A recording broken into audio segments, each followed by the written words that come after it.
এই মানুহটোৰ একমাত্ৰ কামটো হ'ল গুৱাহাটীত মাটি দখল কৰা। এতিয়া এইবাৰ ঢেকীয়াজুলিতো মাটি দখল কৰিছে।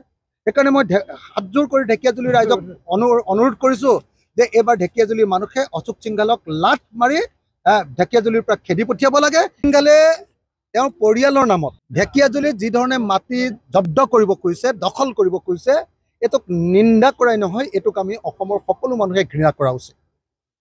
আচলতে অশোক সিংঘাল কোন মানুহ আমি কোনেও নাজানো। তেওঁ ঘৰত ক'ত কোনোবাই জানে নেকি? ক'ত জন্ম হৈছে কোনোবাই জানে নেকি? এই মানুহটো কেনেকৈ অসমৰ মন্ত্ৰী হ'ল? এই মানুহটোৰ একমাত্ৰ কামটো হ'ল গুৱাহাটীত মাটি দখল কৰা। এতিয়া এইবাৰ ঢেকীয়াজুলিতো মাটি দখল কৰিছে। সেইকাৰণে মই হাতযোৰ কৰি ঢেকীয়াজুলিৰ ৰাইজক অনুৰোধ কৰিছোঁ যে এইবাৰ ঢেকীয়াজুলিৰ মানুহে অশোক সিংঘালক লাট মাৰি ঢেকীয়াজুলিৰ পৰা খেদি পঠিয়াব লাগে আৰু ঢেকীয়াজুলিক আমাৰ অসমৰ মানুহে বচাব লাগে। এই মানুহটোৰ একমাত্ৰ কামটো হ'ল গুৱাহাটীত মাটি দখল কৰা। এতিয়া এইবাৰ ঢেকীয়াজুলিতো মাটি দখল কৰিছে। সেইকাৰণে মই হাতযোৰ কৰি ঢেকীয়াজুলিৰ ৰাইজক অনুৰোধ কৰিছোঁ যে এইবাৰ ঢেকীয়াজুলিৰ মানুহে অশোক সিংঘালক লাট মাৰি ঢেকীয়াজুলিৰ পৰা খেদি পঠিয়াব লাগে। সিংঘালে তেওঁৰ পৰিয়ালৰ নামত ঢেকীয়াজুলিত যি ধৰণে মাটি জব্দ কৰিব খুজিছে, দখল কৰিব খুজিছে, এইটোক নিন্দা কৰাই নহয়, এইটোক আমি অসমৰ সকলো মানুহে ঘৃণা কৰা উচিত। আচলতে অশোক সিংঘাল কোন মানুহ আমি কোনেও নাজানো। তেওঁ ঘৰত ক'ত কোনোবাই জানে নেকি? ক'ত জন্ম হৈছে কোনোবাই জানে নেকি? এই মানুহটো কেনেকৈ অসমৰ মন্ত্ৰী হ'ল? এই মানুহটোৰ একমাত্ৰ কামটো হ'ল গুৱাহাটীত মাটি দখল কৰা। এতিয়া এইবাৰ ঢেকীয়াজুলিতো মাটি দখল কৰিছে। সেইকাৰণে মই হাতযোৰ কৰি ঢেকীয়াজুলিৰ ৰাইজক অনুৰোধ কৰিছোঁ যে এইবাৰ ঢেকীয়াজুলিৰ মানুহে অশোক সিংঘালক লাট মাৰি ঢেকীয়াজুলিৰ পৰা খেদি পঠিয়াব লাগে আৰু ঢেকীয়াজুলিক আমাৰ অসমৰ মানুহে বচাব লাগে। এই মানুহটোৰ একমাত্ৰ কামটো হ'ল গুৱাহাটীত মাটি দখল কৰা।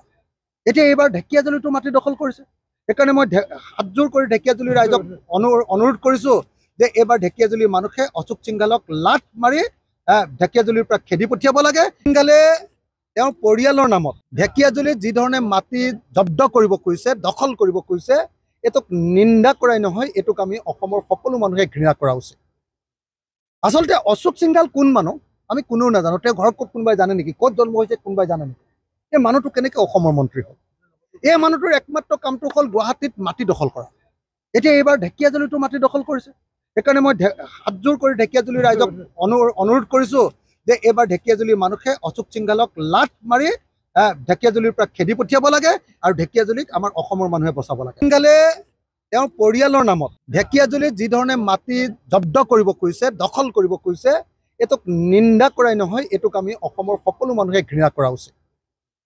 আচলতে অশোক সিংঘাল কোন মানুহ আমি কোনেও নাজানো। তেওঁ ঘৰত ক'ত কোনোবাই জানে নেকি? ক'ত জন্ম হৈছে কোনোবাই জানে নেকি? এই মানুহটো কেনেকৈ অসমৰ মন্ত্ৰী হ'ল? এই মানুহটোৰ একমাত্ৰ কামটো হ'ল গুৱাহাটীত মাটি দখল কৰা। এতিয়া এইবাৰ ঢেকীয়াজুলিতো মাটি দখল কৰিছে। সেইকাৰণে মই হাতযোৰ কৰি ঢেকীয়াজুলিৰ ৰাইজক অনুৰোধ কৰিছোঁ যে এইবাৰ ঢেকীয়াজুলিৰ মানুহে অশোক সিংঘালক লাট মাৰি ঢেকীয়াজুলিৰ পৰা খেদি পঠিয়াব লাগে আৰু ঢেকীয়াজুলিক আমাৰ অসমৰ মানুহে বচাব লাগে।